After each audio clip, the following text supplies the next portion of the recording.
एक शहर के बीचों बीच एक पुरानी लाइब्रेरी थी। उसी लाइब्रेरी में एक लड़का रोज आता था। नाम था कबीर।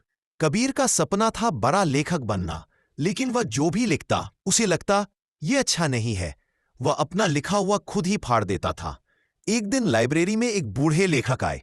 उनकी आंखों में अनुभव था और चेहरे पर गहरी मुस्कान। उन्होंने कबीर को पन्ने फाड़ते देखा और बोले, तुम हर बार अपनी कहानी क्यों मिटा देते हो? कबीर ने कहा, क्योंकि मुझे लगता है मैं अच्छा लिख ही नहीं सकता। बूढ़े लेखक ने एक किताब उसके हाथ में दी और पूछा, तुम्हें पता है ये किताब कितनी बार अस्वीकार हुई थी? कबीर ने पन्ने पलटे। कहानी अद्भुत थी। उसने कहा, शायद एक दो बार। लेखक हंस पड़े। 52 बार अस्वीकार हुई थी। कबीर हैरान था।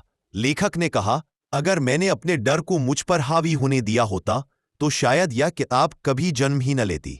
कबीर चुप बैठा उन्हें सुनता रहा। लेखक ने कबीर को एक छोटा सा नोटबुक दिया और बोला, इसमें लिखो, लेकिन एक वादा करो, लिखना बंद मत करना। गलत लिखोगे फिर भी लिखना, क्योंकि बार बार लिखने। उस दिन के बाद कबीर ने लिखना बंद नहीं किया। पहले कहानी छोटी बनती थी, फिर धीरे धीरे लंबी होने लगी। उसकी गलतियां कम होती गई और उसके शब्द मजबूत होते गए। 1 साल बीत गया। एक दिन कबीर ने अपनी लिखी कहानी उस बूढ़े लेखक को दिखाई।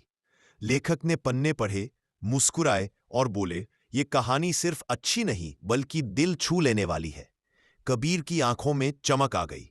यह पहली बार था जब किसी ने उसके शब्दों को सराहा था।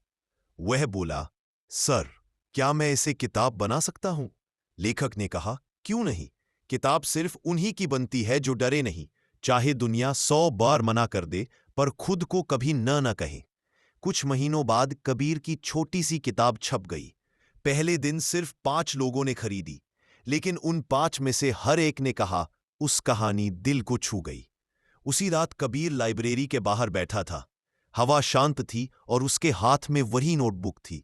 उसने खुद से कहा, मैं आज लेखक बना हूं, सिर्फ इसलिए नहीं कि मैंने अच्छा लिखा, बल्कि इसलिए कि मैंने हार मानने से इनकार कर दिया। कहानी यहीं खत्म होती है।